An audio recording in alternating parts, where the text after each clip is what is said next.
नमस्कार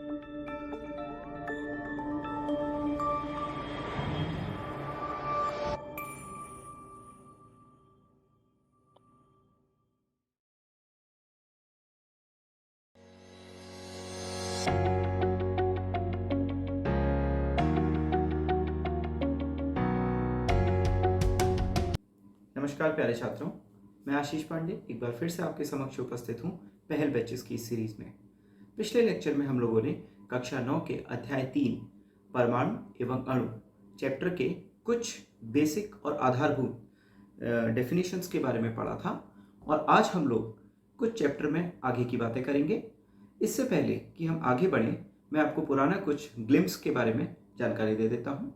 हमने विज्ञान की शाखाओं के विषय में पढ़ा था, जिसमें भौतिक विज्ञान, रसायन विज्ञान और जीव विज्ञान के विषय में देखा। रसायन विज्ञान के महत्व को भी जाना कि वह एक केंद्रीय विज्ञान होती है और विज्ञान की अन्य शाखाएं रसायन विज्ञान पर निर्भर होती हैं। इसके अलावा हमने एक विशेष वैज्ञानिक का नाम भी बताया था आपको कि एंटोनियो एल लेवोसियर, जिन्होंने रसायन विज्ञान को शुरू किया था, प्रारंभ किया था, अतः उन्हें रसायन विज्ञान का जनक कहते हैं। तत्पश्चात हमने द्रव्य की परिभाषा, द्रव्यमान की परिभाषा और वहीं से अणु और परमाणुओं के में भी विभेद करने की कोशिश करी थी और इसके साथ साथ हमने जल के उदाहरण से अणु और परमाणु का अंतर समझा तथा उसके अनुपात के विषय में जाना। छात्रों, मैंने आपको बताया था कि पिछली कक्षा में हमने सिर्फ कही सुनी बातों पर बातचीत करी थी, लेकिन उनके प्रमाण में कुछ नियम दिए गए थे जिनके विषय में हमें इस लेक्चर के अंदर चर्चा करनी है। तो उन नियमों के विषय में हम बात करेंगे छात्रों। उन नियमों को रासायनिक संयोजन के नियम कहते हैं। तो रासायनिक संयोजन के नियम आपकी स्क्रीन पर प्रेजेंट हैं। देखिए छात्रों, रासायनिक संयोजन के मुख्यतः दो नियम होते हैं। पहला नियम द्रव्यमान संरक्षण का नियम और दूसरा स्थिर अनुपातों का नियम। तो जो द्रव्यमान संरक्षण का नियम था, उस नियम को एंटोनियो एल लेवोसियर ने दिया था तथा जो स्थिर अनुपातों का नियम था उसे वैज्ञानिक जोसेफ एल प्राउस्ट ने दिया था। दोनों ही वैज्ञानिक रसायन विज्ञान के क्षेत्र में अपना बड़ा ही महत्वपूर्ण स्थान रखते हैं। तो छात्रों, आज हम लोग द्रव्यमान संरक्षण के नियम से प्रारंभ करेंगे। आपके समक्ष एक चित्र प्रदर्शित है। इस चित्र के अंदर आप एक बर्तन देख रहे हैं जो कि कोन के आकार का है, शंकु के आकार का है। इस बर्तन को हम कहते हैं शंक्वाकार फ्लास्क। फ्लास्क बच्चों कांच से निर्मित एक बर्तन होता है जिसके अंदर विभिन्न रासायनिक यौगिकों को डालकर उनसे उनकी अभिक्रिया कराई जाती है और इसके अंदर आप एक नीले रंग का विलयन देख रहे हैं जो कि उंगलियों के पॉइंटर से दिखाया जा रहा है तथा अंदर एक ट्यूब रूपी संरचना है। ट्यूब रूपी एक बर्तन है जिसका नाम है परख नली। परख नली के अंदर आपको एक रंगहीन द्रव नजर आ रहा है। परख नली के अंदर वाले रंगहीन द्रव को हमने एक्स का विलयन बोला है और जो नीले रंग का विलयन है उसको वाई का विलयन बोला है। एक्स विलयन को सोडियम हाइड्रोक्साइड कहा गया और वाई विलयन को कॉपर सल्फेट कहा गया। कॉपर सल्फेट का वास्तविक रंग भी नीला ही होता है छात्रों। तो कॉपर सल्फेट का भी ये जलीय विलयन है।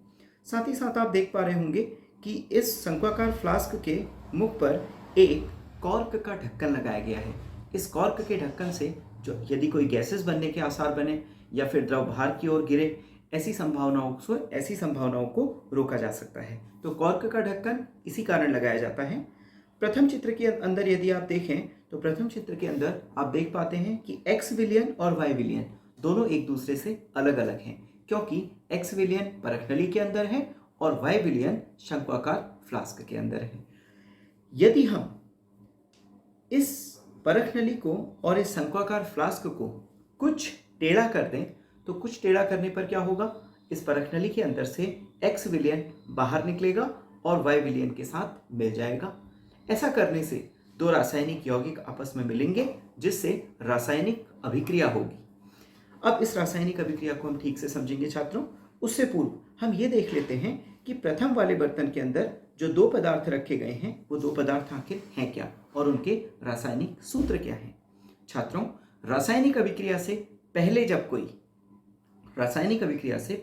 कोई रासायनिक यौगिक आपस में मिलाए जाते हैं तो उन्हें कहा जाता है छात्रों अभिकारक। उन्हें कहा जाता है अभिकारक। तो छात्रों, यहाँ पर दो अभिकारक हमारे पास मौजूद हैं। बच्चों, अभिकारक को अंग्रेजी भाषा में रिएक्टेंट भी बोला जाता है। और हमारे पास उपस्थित दो अभिक्रिया कारक हैं सोडियम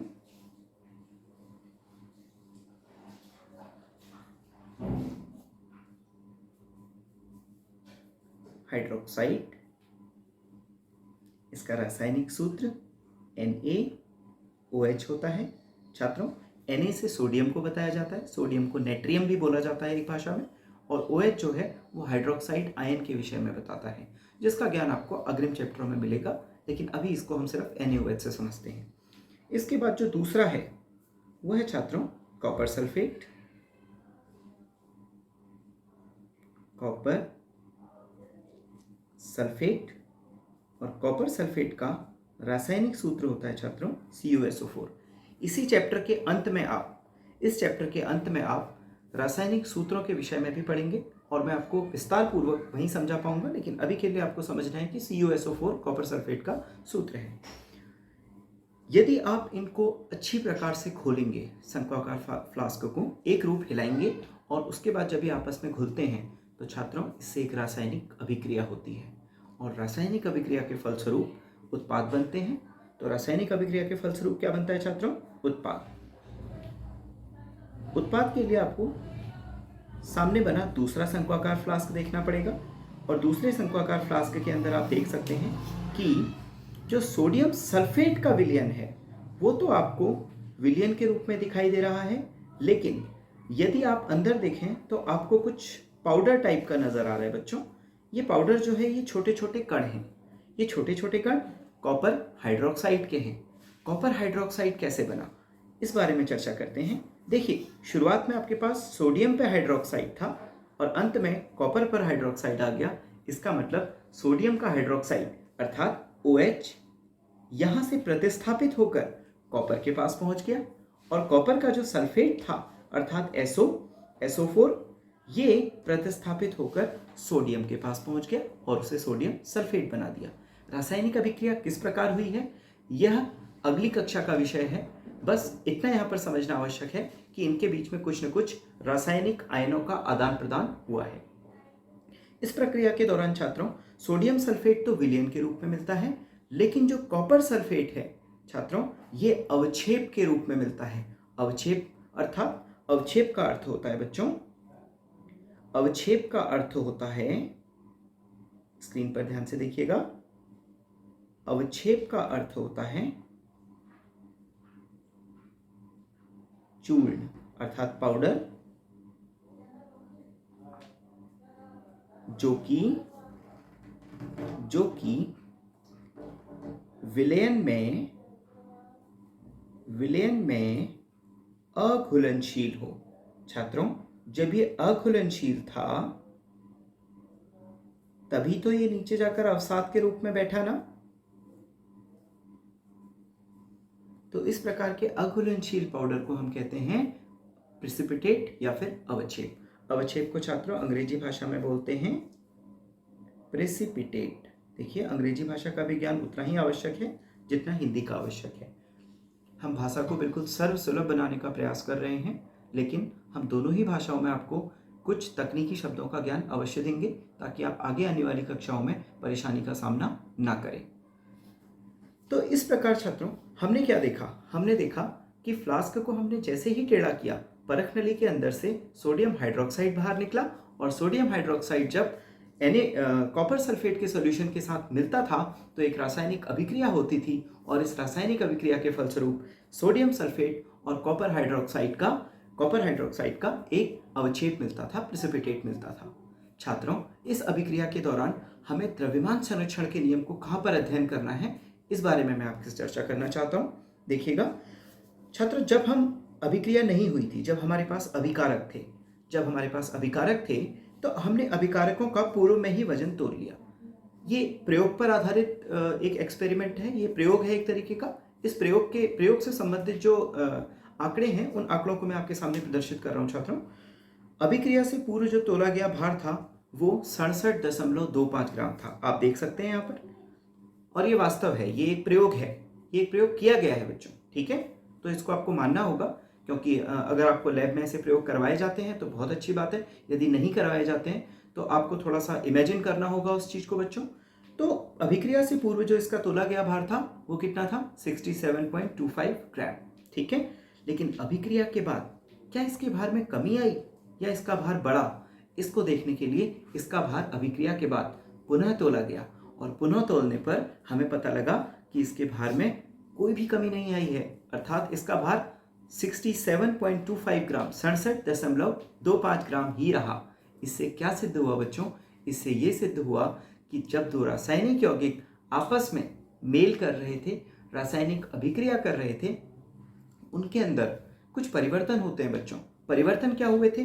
देखिए, सोडियम का हाइड्रोक्साइड कॉपर के पास चला गया था, कॉपर का सल्फेट सोडियम के पास चला गया था। तो ये रासायनिक अभिक्रिया थी, लेकिन उसके बावजूद भी अंततः उनके द्रव्यमानों में कोई भी कमी नहीं आई। इसका मतलब कि द्रव्यमान संरक्षित रहा। जितना द्रव्यमान आपने उस सिस्टम के अंदर, उस निकाय के अंदर डाला था, उतना ही द्रव्यमान आपको अभिक्रिया के बाद भी मिला है। अर्थात द्रव्यमान को ना तो आप नष्ट कर पाए और ना ही आप उसे पैदा कर पाए। ऐसा भी नहीं था कि 67.25 का 100 ग्राम हो गया, या फिर ऐसा भी नहीं था कि 67.25 50 ग्राम रह गया। आप द्रव्यमान को ना तो पैदा कर सकते हैं और ना ही उसका विनाश कर सकते हैं। यही द्रव्यमान संरक्षण के नियम की परिभाषात्मक जिसको हम कहते हैं जो परिभाषा है, वो कह सकते हैं। ओके, तो देखिए बच्चों, हमने अगले प्रश्न पे आपके लिए कुछ एकाध प्रश्न दिए हैं जो कि इस प्रयोग को देखते हुए बच्चों के मन में आ सकते हैं, और यही प्रश्न आपकी एनसीईआरटी ने भी आपसे उठाए हैं। देखिए, पहला है, क्या रासायनिक अभिक्रिया हुई? तो अब इसका जवाब आप अपने मन में सोच सकते हैं। देखिए, सोडियम हाइड्रोक्साइड सोडियम सल्फेट में परिवर्तित हो गया। अगर आपको ऐसे परिवर्तन देखने में मिले जहां पर रासायनिक सूत्र बदल जाए बच्चों, जो सोडियम हाइड्रोक्साइड होता है, सोडियम हाइड्रोक्साइड का क्या सूत्र होता है बच्चों? NaOH। जबकि सोडियम सल्फेट क्या होता है बच्चों? Na2SO4। ये सोडियम सल्फेट का फॉर्मूला है। इसी प्रकार बच्चों, कॉपर सल्फेट जो हुआ करता था, अब वो कॉपर हाइड्रोक्साइड में परिवर्तित हो चुका है, और कॉपर हाइड्रोक्साइड का जो रासायनिक सूत्र है बच्चों, वो होता है CuOH होल ट्वाइस। बच्चों, जब ये ब्रैकेट के अंदर बाहर मैंने एक छोटा सा 2 लिखा है ना, नीचे प्रत्यय लगाकर, ये बताता है कि OH के 2 आयन हैं और Cu का सिर्फ 1 आयन है। ठीक है, इस तरीके से आयन्स को किस तरह से एडजस्ट किया जाता है वो आगे अगले लेक्चरों में हम पढ़ेंगे, लेकिन अभी के लिए आपको इसका फॉर्मूला याद रखना है बच्चों। ये CuOH होल ट्वाइस होता है। इसका मतलब जो आपने अभिकारक लिए थे वो अभिकारक बदलकर दूसरे उत्पादों में परिवर्तित हो चुके हैं, और यदि ऐसा होता है तो रासायनिक अभिक्रिया हुई है। इसका मतलब है कि हाँ, रासायनिक अभिक्रिया हुई है। इसका उत्तर भी हम यहीं पर लिखेंगे बच्चों।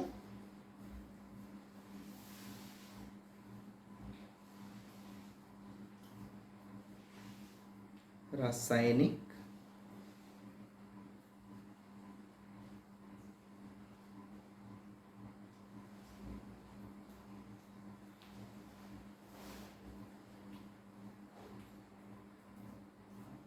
अभिक्रिया हुई है।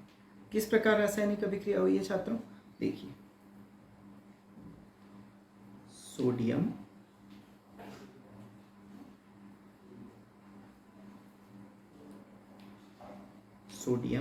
हाइड्रोक्साइड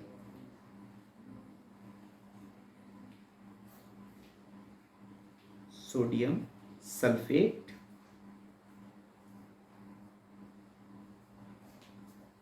व कॉपर हाइड्रोक्साइड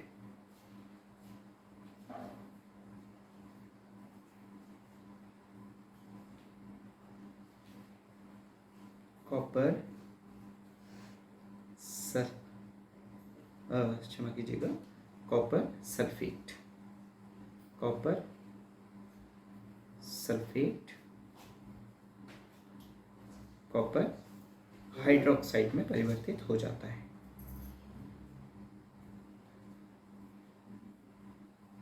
हाइड्रोक्साइड में परिवर्तित हुआ है। अर्थात रासायनिक अभिक्रिया हुई है छात्रों, और रासायनिक अभिक्रिया किसी भी प्रकार से हो सकती है। किसी पदार्थ का दहन है, उसका जलना है, कभी आपस में मिलकर नए उत्पाद बना देना है, इसी प्रकार से गैस का निकलना है, ये सभी रासायनिक अभिक्रिया के कुछ उदाहरण हैं। ठीक है। अच्छा, दूसरा प्रश्न आपके मन में ये आएगा छात्रों कि फ्लास्क के मुख पर कॉर्क क्यों लगाते हैं। तो फ्लास्क के मुख पर कॉर्क क्यों लगाए छात्रों? क्योंकि ऐसा हो सकता है कि उसके अंदर से गैसेस बने, और बच्चों जो गैस होती हैं वो गैस भी तो छोटे छोटे परमाणुओं और अणुओं से मिलकर बनी होती हैं। तो उसके अंदर से गैस के परमाणु बाहर निकल जाएंगे और आपको द्रव्यमान उतना नहीं मिलेगा जितना कि आपने उसको दिया था। ठीक है। यद्यपि द्रव्यमान नष्ट नहीं हुआ है, वो सिर्फ फ्लास्क से बाहर निकल गया है, और गैस को आप किसी पात्र के अंदर भरकर नहीं रख सकते यदि उसका मुख खुला हुआ है। तो इसका मतलब हमें कॉर्क को बंद रखना पड़ता है।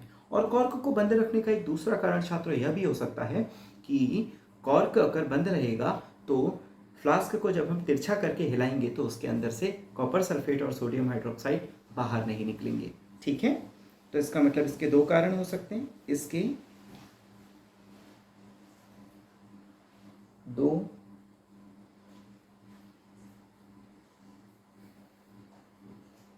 प्रमुख कारण हैं। पहला,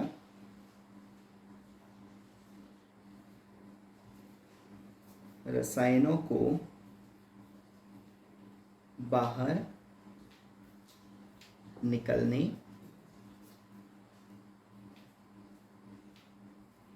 से रोकने हेतु। और दूसरा कारण क्या हो सकता है छात्रों? गैस यदि बनती हो। छात्रों, ऐसा नहीं है कि हर प्रक्रिया के अंदर आपकी गैस बनती हो। ठीक है। तो उसे निकलने से रोकने के लिए।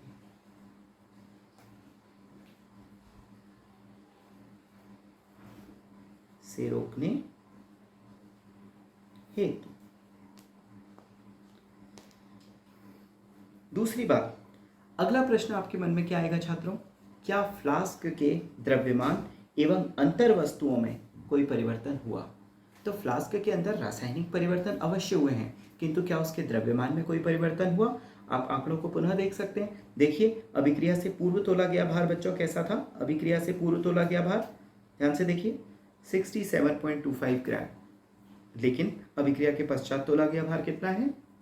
67.25 ग्राम। तो अभिक्रिया के पूर्व और अभिक्रिया के बाद दोनों ही क्या था? दोनों ही भार समान है, अर्थात द्रव्यमान में कोई कमी नहीं आई है। अच्छा छात्रों, मैं यहाँ पर उत्पाद लिखना भूल गया हूँ ना, इन उत्पादों को भी लिख लेते हैं। उत्पाद क्या है बच्चों? पहला उत्पाद है आपके पास सोडियम सल्फेट, व दूसरा उत्पाद है बच्चों कॉपर हाइड्रोक्साइड। तो जो बच्चों कॉपर हाइड्रोक्साइड है, इसके साथ एक ब्रैकेट में अवक्षेप लिखना आवश्यक हो जाता है, ताकि हमें पता रहे कि कौन नीचे जाकर अवसाद की तरह बैठ गया है और कौन विलयन के रूप में मौजूद है। चलिए, तो अंतिम प्रश्न का उत्तर क्या होना चाहिए बच्चों? अंतिम प्रश्न का उत्तर होना चाहिए फ्लास्क के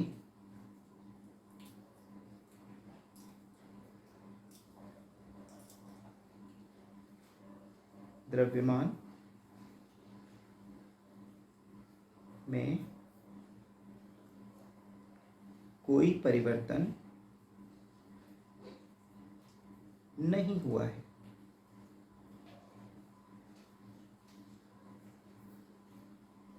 द्रव्यमान में तो परिवर्तन नहीं हुआ है। साथ ही साथ छात्रों, अगर देखा जाए तो आप स्वयं देख सकते हैं रासायनिक सूत्र में। इसका रासायनिक सूत्र है बच्चों Na2SO4। ठीक है। और इसका रासायनिक सूत्र होता है NaOH। तो Na यहाँ भी था, Na यहाँ भी था, SO4 यहाँ भी था, SO4 यहाँ भी है, Cu यहाँ भी था और Cu यहाँ भी है। ठीक है। इसका मतलब अंतः वस्तुओं में रासायनिक परिवर्तन हुए हैं।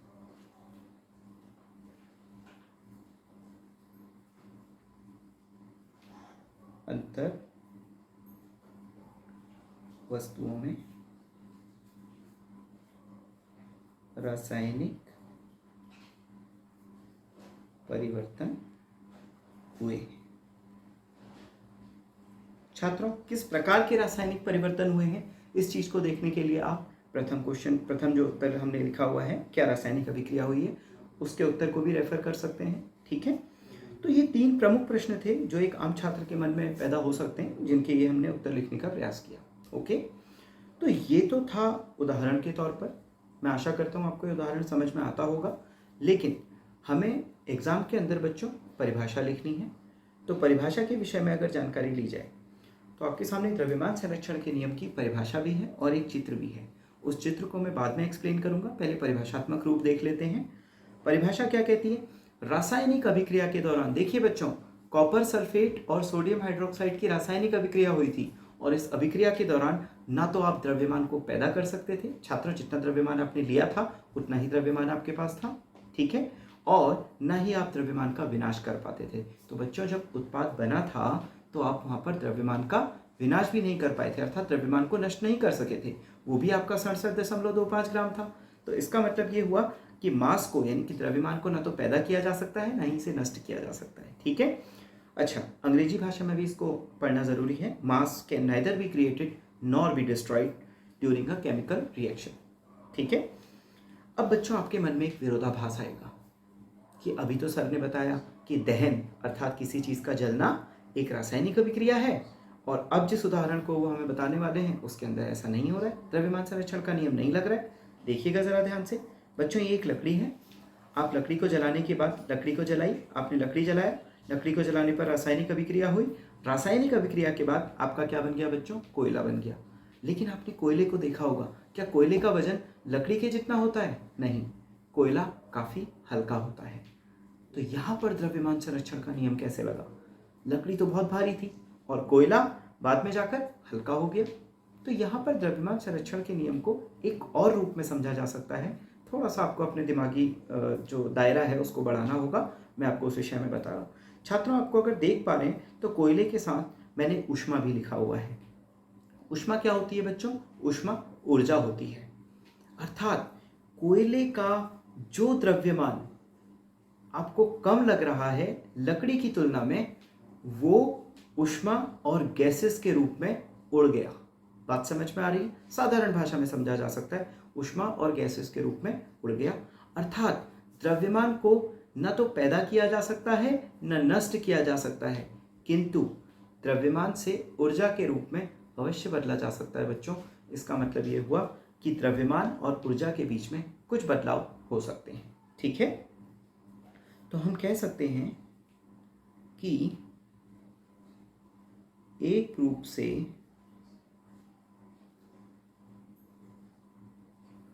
द्रव्यमान को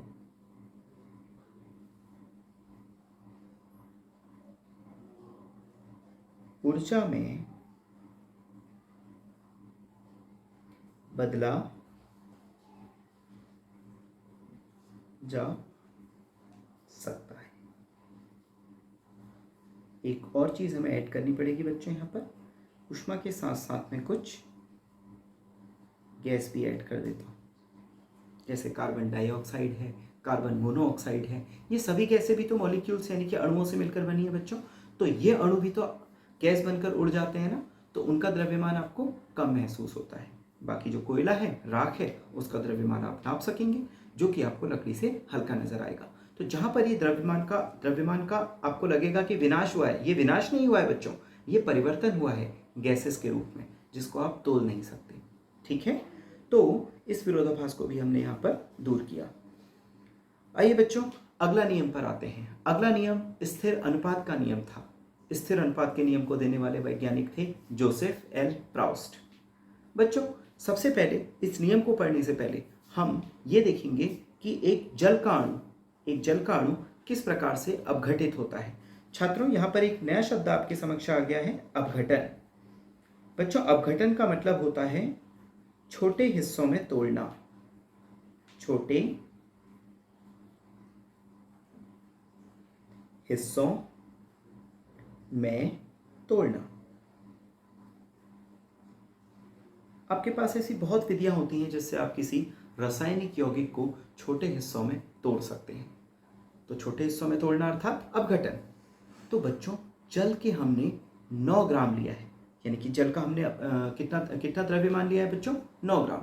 और जल के इस द्रव्यमान को जब हम तोड़ने का कार्य करेंगे, इसको अपघटित करने का कार्य करेंगे, तो प्रयोगों द्वारा यह सिद्ध है कि यह कितने टुकड़ों में टूटेगा, 2 टुकड़ों में। आप जानते हैं द्रव किससे, सॉरी जो जल है वो किससे मिलकर बना है, हाइड्रोजन और ऑक्सीजन। हमने अपने पिछले लेक्चर में, हमने अपने पिछले व्याख्यान में बच्चों ये पढ़ा था कि हाइड्रोजन और ऑक्सीजन का अनुपात कितना होता है, हाइड्रोजन और ऑक्सीजन का अनुपात 1:8 होता है। तो 1:8 जब होता है तो 1 ग्राम हाइड्रोजन को मिलेगा और 8 ग्राम ऑक्सीजन को मिलेगा। बच्चों ध्यान रखिएगा, 1 और 8 मिलाकर 9 होते हैं और ये 9 ग्राम कौन था, जल था। तो इससे हमने क्या सीखा, हमने ये सीखा कि जल के अंदर हाइड्रोजन व ऑक्सीजन, चाहे आप 9 ग्राम मात्रा लें चाहे आप 18 ग्राम। बच्चों सोचिए, अगर यहाँ पर मात्रा 18 ग्राम होती, हम मानकर चलते हैं कि यहाँ पर मात्रा बच्चों कितनी है, 18 ग्राम, तो 18 को हम पुनः 1:8 में विभाजित करते और 1:8 में यदि 18 को विभाजित किया जाए तो यह कितना हो जाता है बच्चों, यह हो जाता है 2 ग्राम हाइड्रोजन, 2 ग्राम हाइड्रोजन और 16 ग्राम ऑक्सीजन। इसी प्रकार यदि ये 24 ग्राम होता तो 3 ग्राम हाइड्रोजन होता और 3 ग्राम हाइड्रोजन होता तथा 21 ग्राम, माफ कीजिएगा, अगर ये 27 होता, अगर यहाँ पर हमारे पास 27 ग्राम जल होता तो 27 ग्राम जल 3 ग्राम हाइड्रोजन में टूटता और 24 ग्राम ऑक्सीजन में टूटता। तो आप कभी भी देखें, देखिए 2 और 16 का अनुपात कितना होता है बच्चों, 2:16 अर्थात दोनों को एक दूसरे के बटे में रख देते हैं 1/8 और यहाँ भी 3/24 करेंगे तो ये भी 1/8 ही आता है। इसका तात्पर्य यह हुआ कि चाहे आप कितनी ही मात्रा ले लें द्रव की, चाहे आप कितनी ही मात्रा ले लें, उसके अंदर जो तत्व हैं उनका अनुपात सदैव स्थिर रहा। तो इसी को हम स्थिर अनुपात का नियम कहते हैं। किंतु आप एक और चीज़ इसके अंदर देखें बच्चों, देखने वाली बात यह है कि हमने जो अनुपात बनाया है वो ग्राम में बनाया है और ग्राम किसकी इकाई है बच्चों, मास अर्थात द्रव्यमान की इकाई। इसका मतलब जो स्थिर अनुपात का नियम है वो स्थिर द्रव्यमानों के अनुपात की बात करता है। तो द्रव्यमानों का अनुपात हमेशा स्थिर रहेगा, यह बताता है हमें लॉ ऑफ डेफिनिट प्रोपोर्शन। क्या मेरी बात समझ में आ गई आपको? अब देखिए आगे। अब इसी नियम को यदि हम परिभाषात्मक रूप में देखें तो आपके सामने एक नियम है, इसकी एक रीडिंग लगाते हैं। इस नियम के अनुसार किसी रासायनिक यौगिक अथवा अणु में उसके अवयवी तत्वों का भार, अवयवी तत्व कौन है बच्चों, जैसे जल है तो जल किन किन अवयवों से मिलकर बना हुआ है, अवयव अर्थात उसके प्रमुख हिस्से। तो जल के प्रमुख हिस्से कौन है बच्चों, हाइड्रोजन और ऑक्सीजन, जैसा कि हम पिछले लेक्चर में चर्चा कर चुके हैं। तो उसके अवयवी तत्वों के भारों का अनुपात सदैव निश्चित रहता है। मैंने पहले ही बोला ये द्रव्यमान से संबंधित है बच्चों, तो इसमें भारों का अनुपात सदैव क्या रहेगा, निश्चित रहेगा। अब चाहे आपने अपघटन किसी भी विधि से कराया हो, चाहे आपने रासायनिक अभिक्रिया दहन से करी हो, प्रतिस्थापन से करी हो, या फिर आपने विद्युत अपघटन किया हो, इलेक्ट्रिसिटी, विद्युत अपघटन में क्या किया जाता है बच्चों, तीव्र इलेक्ट्रिक करंट देकर पदार्थ को, जो आपका रासायनिक यौगिक है उसको 2 अलग अलग परमाणुओं में तोड़ दिया जाता है, ठीक है। तो चाहे आपने किसी भी विधि से अपने रासायनिक यौगिक का निर्माण किया हो, लेकिन उसके अंदर जो आपके तत्वों का, अवयवी तत्वों का जो भार का अनुपात होता है वह अनुपात सदैव स्थिर रहता है, उस अनुपात में कभी भी परिवर्तन नहीं होगा। साथ ही साथ एक और बात है बच्चों, चाहे आप जल को एक नदी से उठा लें या फिर आप उसी जल को अपने घर में आने वाले नल से एक ग्लास में भरकर निकाल लें, उन दोनों ही जल में हमेशा ऑक्सीजन और हाइड्रोजन का अनुपात 8:1 या हाइड्रोजन या ऑक्सीजन का अनुपात 1:8 होगा। तो इसका मतलब ये है कि संपूर्ण संसार में अगर किसी एक ही तरह का यौगिक विद्यमान है तो उसका हमेशा रासायनिक जो उसके तत्व होते हैं उसके अंदर, उन तत्वों के भारों का अनुपात सदैव स्थिर रहता है, चाहे वो कहीं भी विद्यमान हो, पूरे यूनिवर्स में, पूरे ब्रह्मांड के अंदर कहीं भी विद्यमान हो, इनमें परिवर्तन कभी भी नहीं होगा। तो स्थिर अनुपात का नियम बच्चों आगे जाकर रासायनिक अभिक्रिया को समझने के लिए बड़ा ही महत्वपूर्ण साबित होता है। आप इसको अगली कक्षा में सीखेंगे। फिलहाल के लिए हम इस पर एक और एग्जाम्पल देख लेते हैं बच्चों। पहले एक बार अंग्रेजी भाषा में भी इसको देख लीजिए। In a given chemical compound the component elements of compound are always in fixed ratio by mass and this ratio is independent अर्थात स्वतंत्र है ऑफ प्रिपरेशन मेथड, कि किस विधि से आपने उस यौगिक को बनाया है। जल आप चाहे कैसे भी बना लीजिए बच्चों, हमेशा 1:8 ही आएगा। अगर 1:8 नहीं है इसका अर्थ है कि वह जल भी नहीं है। ठीक है। अब इसके अलावा एक अन्य उदाहरण है बच्चों हमारे पास, वो उदाहरण है NH3 अर्थात अमोनिया का। अमोनिया गैस बच्चों, अमोनिया गैस बड़ी इंपॉर्टेंट गैस होती है और औद्योगिक क्षेत्र में अमोनिया का बड़ा महत्व है। और यदि आपको अमोनिया की खुशबू को महसूस करना है, असल में वो खुशबू नहीं होती, वो एक गंदी स्मेल होती है। तो जो सार्वजनिक शौचालय होते हैं ना, उसके बाहर जिस तरीके की गंध उड़ रही होती है ना, वो एक तरीके से अमोनिया की ही गंध होती है बच्चों। ठीक है। तो आप ध्यान से समझिएगा, जैसे हमने आपको अपने पिछले लेक्चर में ये बताया था कि ऑक्सीजन का भार 16 होता है और हाइड्रोजन का भार 1 होता है, इसी प्रकार बच्चों नाइट्रोजन का भार 14 होता है। ठीक है। तो मैं नाइट्रोजन के भार की जानकारी आपको दे देता हूं बच्चों। नाइट्रोजन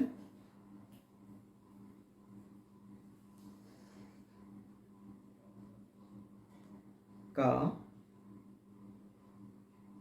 भार कितना होता है बच्चों? 14। एक यहाँ पर टाइपिंग की एक त्रुटि है बच्चों, इस टाइपिंग की त्रुटि को हम सुधार देते हैं। ये जो अमोनिया है ये 17 ग्राम ली गई है बच्चों। ठीक है। ये अमोनिया 17 ग्राम ली गई है। तो नाइट्रोजन का भार आपने क्या जाना बच्चों? 14। इसी प्रकार से हाइड्रोजन का भार आप सभी लोग जानते हैं कितना होता है बच्चों? 1। तो हाइड्रोजन का भार 1 है। अब संपूर्ण अमोनिया के भार के विषय में चर्चा करते हैं बच्चों। संपूर्ण अमोनिया के अंदर क्या है?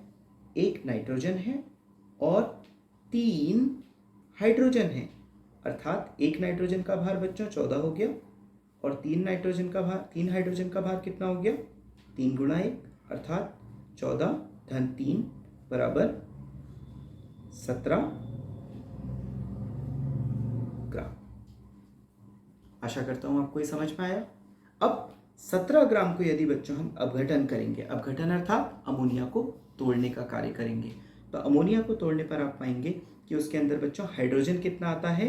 3 ग्राम और नाइट्रोजन कितना आता है? 14 ग्राम। अर्थात हाइड्रोजन और नाइट्रोजन का अनुपात कितना बना? 3:14। तो 3:14 NH3 अमोनिया को चाहे आप भारत से उठाएं, चाहे आप अमेरिका देश में जाकर लें, चाहे आप ब्रह्मांड में कहीं भी बना लें, वहां पर अमोनिया के अंदर सदैव नाइट्रोजन और हाइड्रोजन का अनुपात कितना होगा? 3:14। ठीक है। तो इसे हम कहते हैं बच्चों स्थिर अनुपात का नियम। स्थिर अनुपात के नियम को अंग्रेजी भाषा में एक और रूप से बताया गया बच्चों। एक छोटी सी लाइन यहाँ पर नोट्स में लिखी है, आप देखिए। This law is also known as law of constant composition, अर्थात नियत संयोजन का नियम। नियत संयोजन का नियम मैं लिख देता हूं यहां पर। कांस्टेंट अर्थात नियत,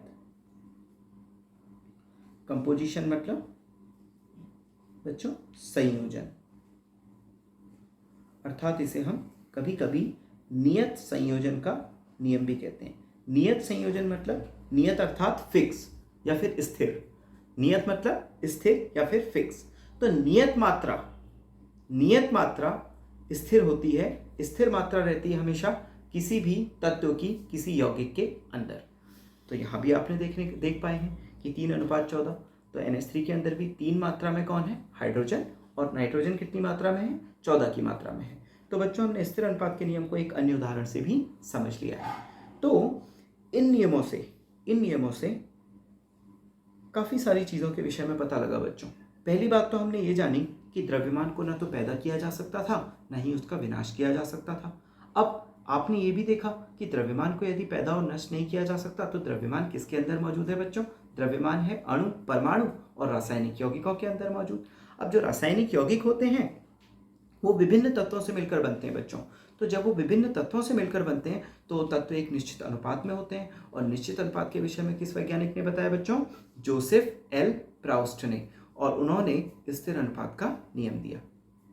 ये 2 नियम रसायन विज्ञान के क्षेत्र में बड़ा महत्वपूर्ण स्थान रखते हैं, क्योंकि इसके बाद जो वैज्ञानिक हमारे पास आए थे वो वैज्ञानिक थे जॉन डाल्टन। जॉन डाल्टन ने इन दोनों नियमों की भी व्याख्या करी और साथ ही साथ दो पदार्थ रासायनिक अभिक्रिया क्यों करते हैं इस विषय में भी चर्चा करी। ठीक है, तो जॉन डाल्टन सर जो कि 1766 ईस्वी में इंग्लैंड में पैदा हुए थे। ठीक है, तो ये किसी विद्यालय में पहले प्रिंसिपल हुआ करते थे और धीरे धीरे इन्होंने वहीं से अपना शोध कार्य आरंभ किया और शोध कार्य आरंभ करने के बाद विभिन्न नियमों की व्याख्या करी। छात्रों, इन्होंने सबसे पहली बार जैसे हम लोगों को बहुत सारे ऋषि मुनियों ने बताया था, जैसे हमारे जो भारत में महर्षि कणाद हुआ करते थे, उन्होंने कहा था कि यदि आप किसी द्रव्य को तोड़ते जाएं तो एक बहुत ही छोटा टुकड़ा बनेगा। ठीक है, इसी प्रकार से जो ल्यूसिपस थे और इन सभी वैज्ञानिकों ने जो ग्रीस में पैदा हुए थे, इन सभी वैज्ञानिकों ने भी इस बात की व्याख्या करी, यूनानी वैज्ञानिकों ने। ठीक है, तो इस विषय में जॉन डाल्टन ने सबसे पहले द्रव्यों की विभाज्यता के विषय में बताया था। और विभाज्यता कैसी होती है इसको उन्होंने अपने कुछ नियम के अवधारणाओं में दिया। जरा देखिएगा ध्यान से बच्चों, डाल्टन क्या मानते थे? डाल्टन का मानना था चाहे तत्व हो या यौगिक, उन्होंने क्या कहा था, चाहे तत्व हो चाहे यौगिक या फिर कोई भी द्रव्य आपको दे दिया जाए, वो बहुत ही छोटे छोटे सूक्ष्म कणों से मिलकर बना हुआ है। ठीक है, तो छोटे छोटे सूक्ष्म कणों से यदि कोई चीज मिलकर बनी है बच्चों, तो छोटे छोटे सूक्ष्म कणों में टूट भी सकती है। अर्थात कोई बड़ी चीज को छोटे छोटे टुकड़ों में तोड़ देना क्या है बच्चों? उसकी विभाज्यता है। तो जॉन डाल्टन ने विभाज्यता के सिद्धांत के विषय में जानकारी दी, जिसको बाद में जॉन डाल्टन का परमाणु सिद्धांत बोला गया। ठीक है, तो जॉन डाल्टन के परमाणु सिद्धांत के अंतर्गत कुछ प्रश्न बच्चों के मन में उठ सकते हैं। सबसे पहले, जब दो नियम पहले से ही दिए जा चुके थे तो जॉन डाल्टन को अपने परमाणु सिद्धांत देने की आवश्यकता क्यों पड़ी? ठीक है, उसके बाद फिर अगर जॉन डाल्टन ने परमाणु का सिद्धांत दिया तो बच्चों वो परमाणु का सिद्धांत किस आधार पर बनाया गया? ठीक है, इसके बाद परमाणु सिद्धांत की प्रमुख अवधारणाएं क्या थी? तो प्रमुख अवधारणाओं के विषय में चर्चा करेंगे। तो सबसे पहली बात आती है बच्चों, इस नियम को देने की आवश्यकता क्यों पड़ी? ठीक है, तो जाहिर सी बात है आवश्यकता क्यों पड़ी थी, क्योंकि हमें एंटोनियो एल लेवोसिए ने द्रव्यमान संरक्षण का सिद्धांत दिया, साथ ही साथ हमको जोसेफ एल प्राउस्ट ने क्या सिद्धांत दिया? स्थिर अनुपात के नियमों का सिद्धांत। तो इन दोनों सिद्धांतों की व्याख्या करना भी तो आवश्यक था बच्चों। तो इन दोनों सिद्धांतों की व्याख्या करने के लिए हमें जॉन डाल्टन के परमाणु सिद्धांत की आवश्यकता पड़ी। तो इसका उत्तर लिखा जा सकता है,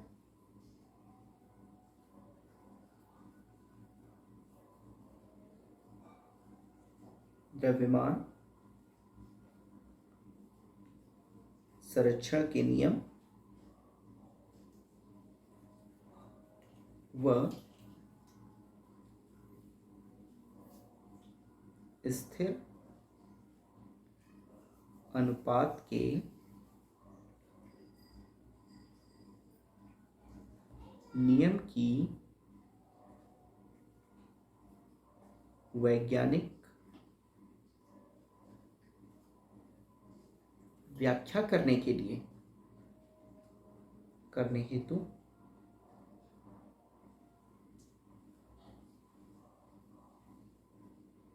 डाल्टन के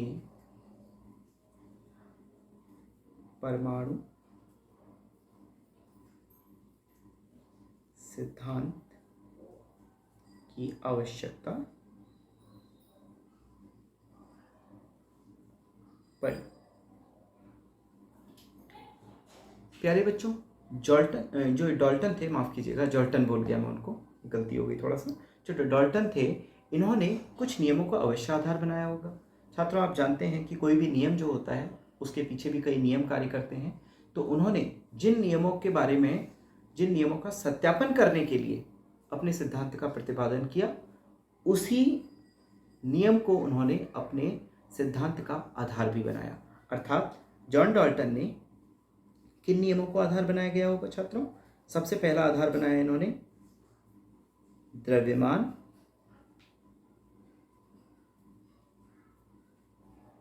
संरक्षण के नियम को, और दूसरा इन्होंने आधार किसे बनाया बच्चों? दूसरा आधार इन्होंने बनाया स्थिर अनुपात के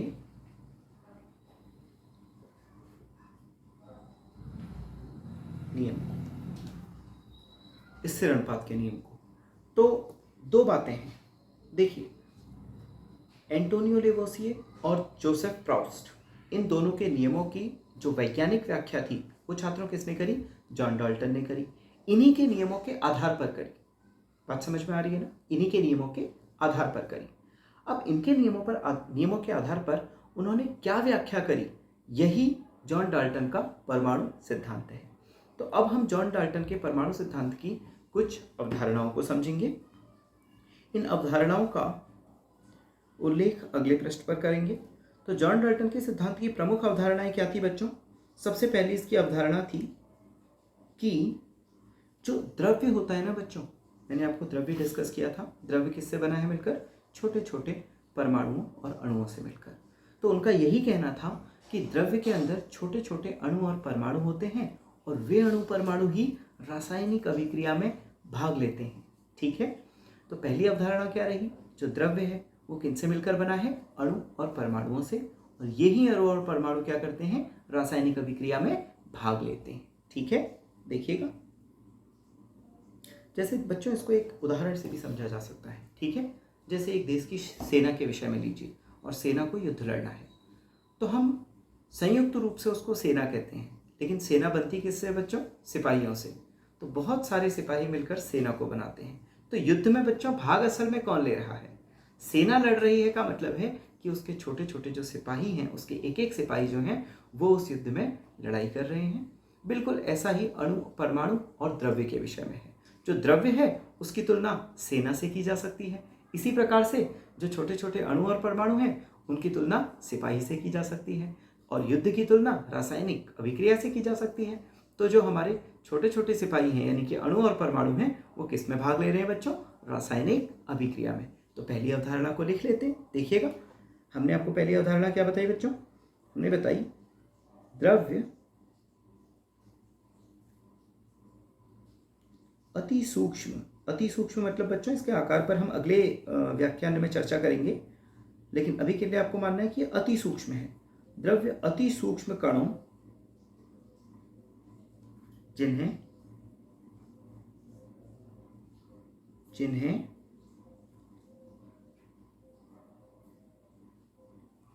परमाणु कहा जाता है,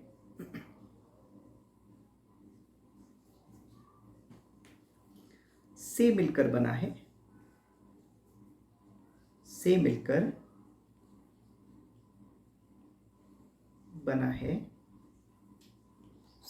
बना है तथा ये परमाणु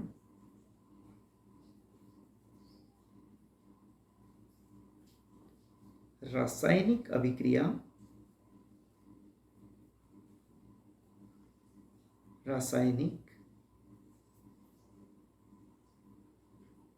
अभिक्रिया में भाग लेते हैं।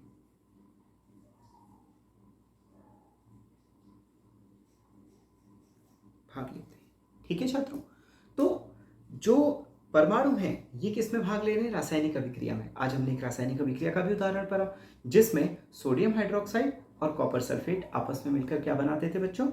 आपस में मिलकर कॉपर हाइड्रोक्साइड और सोडियम सल्फेट बनाते थे। अर्थात सोडियम हाइड्रोक्साइड का एक अणु सोडियम और हाइड्रोजन और ऑक्सीजन के परमाणुओं से मिलकर बना था, और रासायनिक अभिक्रिया में भी यही भाग ले रहे थे। ठीक है, इसी प्रकार कॉपर सल्फेट के साथ भी है। अब अगला बिंदु क्या कहते हैं बच्चों? सबसे पहले जो परमाणु है ना बच्चों, ये अविभाज्य है। आप परमाणु को फिर नहीं तोड़ सकते।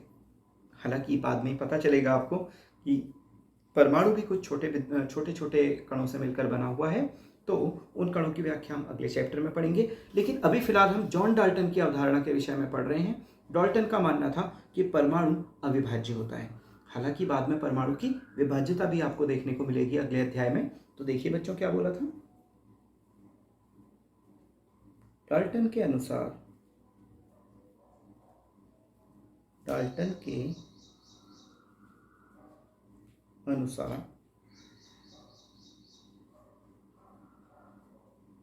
परमाणु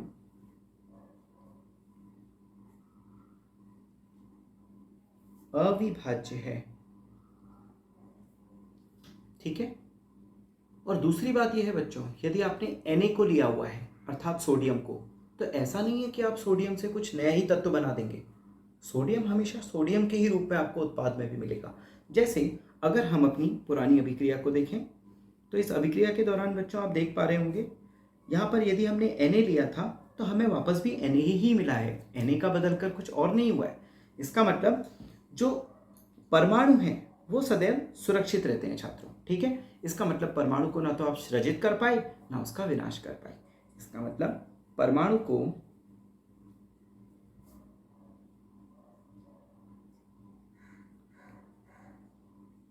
रासायनिक अभिक्रिया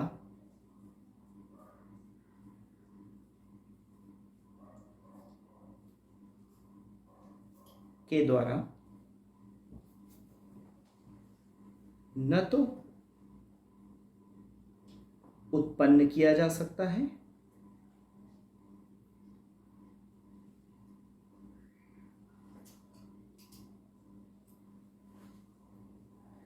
व न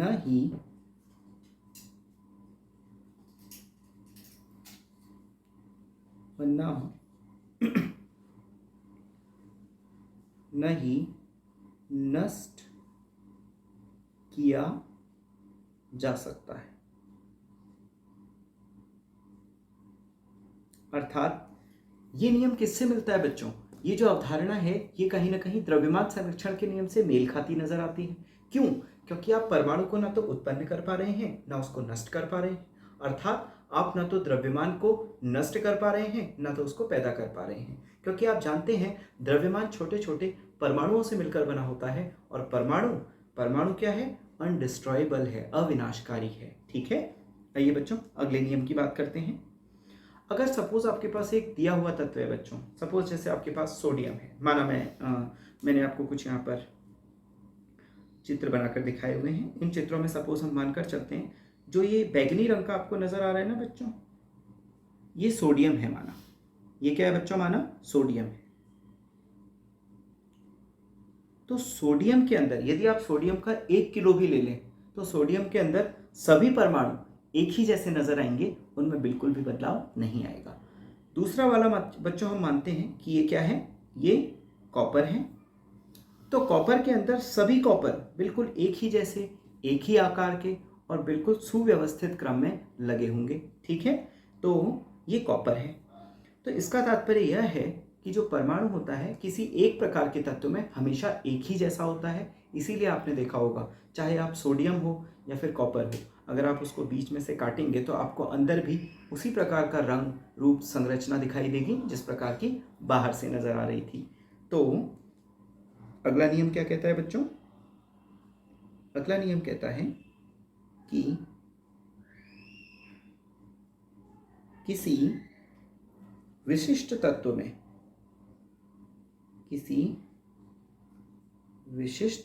में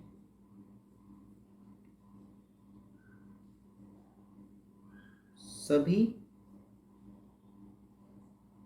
परमाणु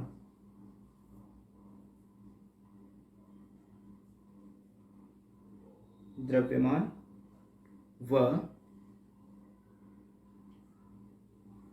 रासायनिक गुणधर्म क्या होते हैं बच्चों?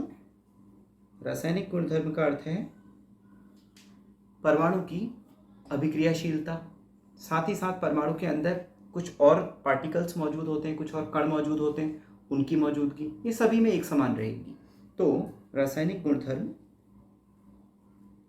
समान होते हैं। इसी का बिल्कुल उल्टा जो था वो उन्होंने अपनी चौथी अवधारणा में बोला। उन्होंने कहा यदि भिन्न भिन्न तत्व हैं, आपके समक्ष दो चित्र हैं, देखिए तत्व 1 देखिए और तत्व 2 देखिए, दोनों का आकार अलग अलग है, दोनों अलग अलग तरह के हैं, दोनों के बीच में जो स्थान बच रहा है ये भी अलग अलग है। ठीक है। तो इसका मतलब क्या हुआ? इसका मतलब ये हुआ कि विभिन्न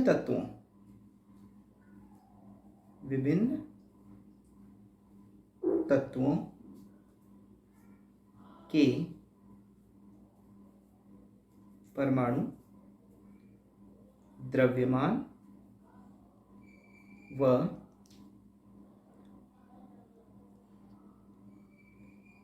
रासायनिक गुणधर्म की दृष्टि से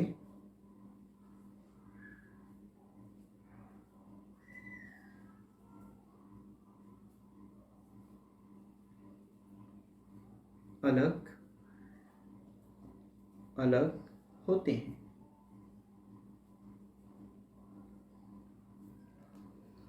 ठीक है बच्चों, अब जो अगला नियम है, आप एक वाटर का मॉलिक्यूल मेरे सामने देख रहे हैं, बात समझ में आ रही है? अब ध्यान से देखिएगा जरा। वाटर के अगर इस मॉलिक्यूल के अंदर आप देखें, इसको हम क्या कहेंगे बच्चों? जल का अणु। ये है बच्चों जल का अणु, और ये जल के अणु की वास्तविक संरचना है। जल के अणु के बीच में एक बड़ा ऑक्सीजन का मॉलिक्यूल होता है और 2 हाइड्रोजन के। अब ये बात निश्चित है बच्चों कि यदि जल है तो उसके अंदर 2 हाइड्रोजन के परमाणु होंगे और 1 ऑक्सीजन का। अच्छा, हाइड्रोजन के कितने निकले बताइए? हाइड्रोजन के निकले कुल 2 और ऑक्सीजन का निकला 1। मैं आपको पिछले व्याख्यान के अंदर बता चुका हूं बच्चों कि अगर मैं कहूं 1/2H तो कहीं ना कहीं मैं गलत बोल रहा हूं, क्योंकि आप H को और छोटे रूप में नहीं तोड़ सकते हैं। इसका मतलब ये हुआ कि H की संख्या और O की संख्या ये एक पूर्ण संख्या होगी, ये एक प्राकृतिक संख्या भी होगी। ठीक है, तो हम कह सकते हैं कि किसी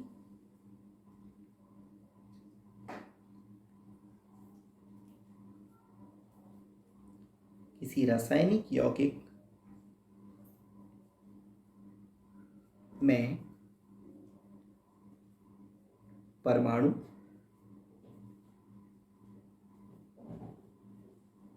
पूर्ण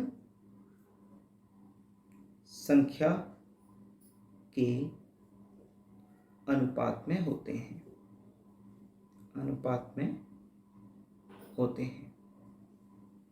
बच्चों, संख्यात्मक अनुपात की अगर बात की जाए, संख्यात्मक अनुपात की यदि बात की जाए तो हाइड्रोजन व ऑक्सीजन का संख्यात्मक अनुपात कितना आता है बच्चों? 1 अनुपात, माफ कीजिएगा, हाइड्रोजन और ऑक्सीजन का संख्यात्मक अनुपात आता है बच्चों 2:1, अर्थात 2:1 के अनुपात में इनका एक संख्यात्मक अनुपात होता है। ठीक है, उसके बाद जो अंतिम बिंदु आता है बच्चों वो ये आता है कि किसी भी यौगिक के अंदर परमाणुओं की संख्या सदैव क्या है बच्चों? निश्चित है। जैसे NH3 अमोनिया के अंदर आपने देखा कि 1 N निश्चित है और 3 हाइड्रोजन निश्चित हैं। यदि एक भी हाइड्रोजन कम हो जाए तो फिर वो अमोनिया नहीं रहेगा। तो इसकी अंतिम अवधारणा क्या थी बच्चों जॉन डाल्टन की? उन्होंने कहा था कि रासायनिक यौगिक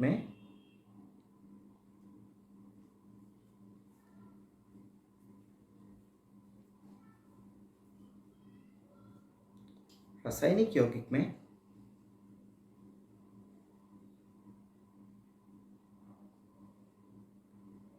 परमाणुओं की संख्या एक दूसरे परमाणु के सापेक्ष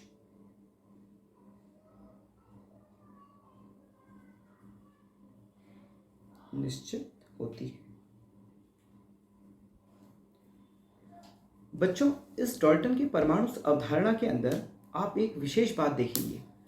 डाल्टन ने शुरू के 2 बिंदुओं में, यानी कि प्रथम और द्वितीय बिंदु में द्रव्यमान संरक्षण के नियम को बहुत अच्छी प्रकार से परिभाषित किया। आप स्वयं देख सकते हैं कि अति सूक्ष्म कणों से मिलकर बना है जिन्हें परमाणु कहते हैं। बच्चों, ये द्रव्यमान की व्याख्या की जा रही है, क्योंकि द्रव्यमान विभिन्न परमाणुओं से मिलकर बना होता है।